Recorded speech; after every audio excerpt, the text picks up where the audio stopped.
Hi, boys and girls. It's Miss Alicia. I hope everybody's doing well. I'm here to do our Sunday school lesson for this week, and this week is about temptation and how Jesus was tempted. So first of all, that's a big word, temptations. What does that even mean? You've probably heard it, but do you really know what it means? So it means wanting to do something, especially something wrong or that you shouldn't do, or trying to convince someone else to do something they shouldn't do.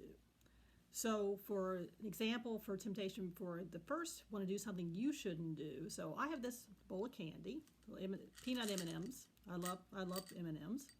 And I'm going to have these sitting here, and I'm going to have them after we're done. I'm not going to eat any during while we're talking, because that would be pretty rude. So I'll put that right here. So I like them. So being tempted to pull one out and eat one is a temptation. So today's story is about Jesus being tempted by someone else, by the devil. So this story takes place after Jesus was baptized, and Miss Mary talked to you about that last week. So after that, Jesus went into the wilderness for 40 days to spend some time with God and get ready for his ministry. So you can think of it kind of like studying for a test. You need to go someplace quiet and think and prepare to get ready to do something important. So that's what Jesus was doing. And the devil decided that was a good time to try to tempt him to do something he shouldn't do. So in our book, Growing in God's Love, page 204, A Wild Test. That's today's story if you'd like to follow along. So it can be very tempting to eat something we aren't supposed to, especially when we are hungry. Sometimes being hungry makes us cranky and tired. It does for me. Jesus is very hungry in the story. After Jesus was baptized, he went into the desert wilderness. He went there to spend time with God. For 40 days, Jesus walked among the rocks and sand. And Jesus didn't eat a single thing for 40 days. He must have been very hungry. Jesus was not alone. The one who tries to get people to do things they aren't supposed to do, the devil, was there. The devil said, "If you are so hungry, turn that stone next to you into a loaf of bread.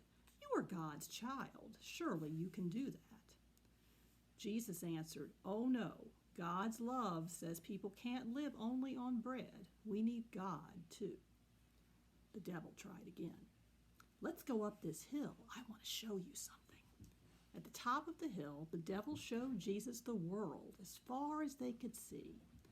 "Jesus, I will give you all these places. They will be yours. You will be rich and powerful if you worship me." Jesus answered, "No, God's love says we are to worship God only." The devil tried a third time. The devil said, "Since you are God's child, go ahead and jump from here."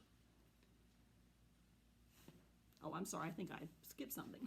The devil tried a third time. They went to the temple in Jerusalem. Jesus stood on the very top of the temple. The devil said, "Since you are God's child, go ahead and jump from here. The scripture says that God will send angels to protect you. You won't even stub your toe." Jesus answered, "How can you be so foolish? Don't you know that God's law says we are not to test God? Enough." Jesus wasn't interested in anything the devil had to offer. So the devil decided to leave him alone.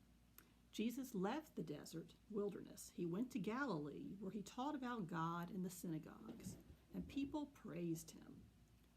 So why do you think the devil wanted Jesus to listen and do these things? He didn't want Jesus to do his ministry, I'm sure. He didn't want people to believe in him. He was trying to distract him.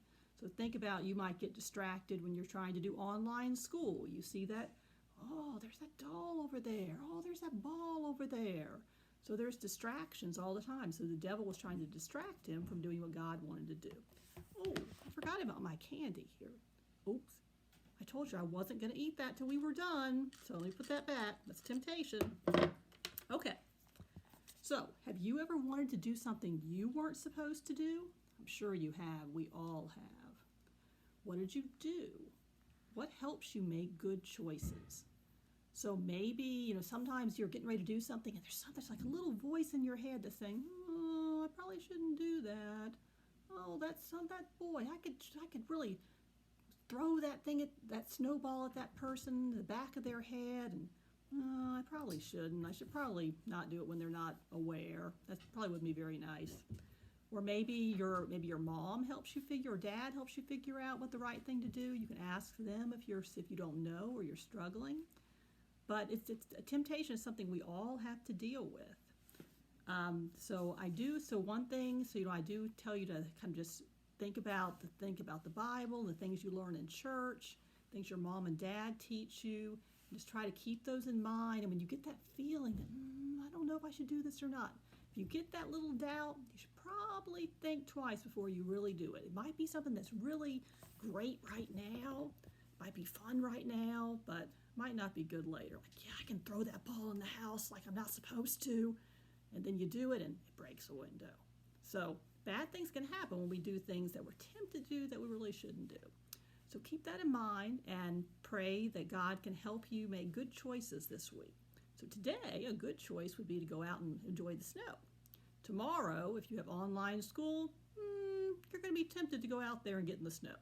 But you probably need to wait till a break in school or after school so that you can get your schoolwork, because that's what you need for the long term to get that good education. So I hope everybody's doing well, and I hope I can see you all again soon. I miss you all so much. Have a good week.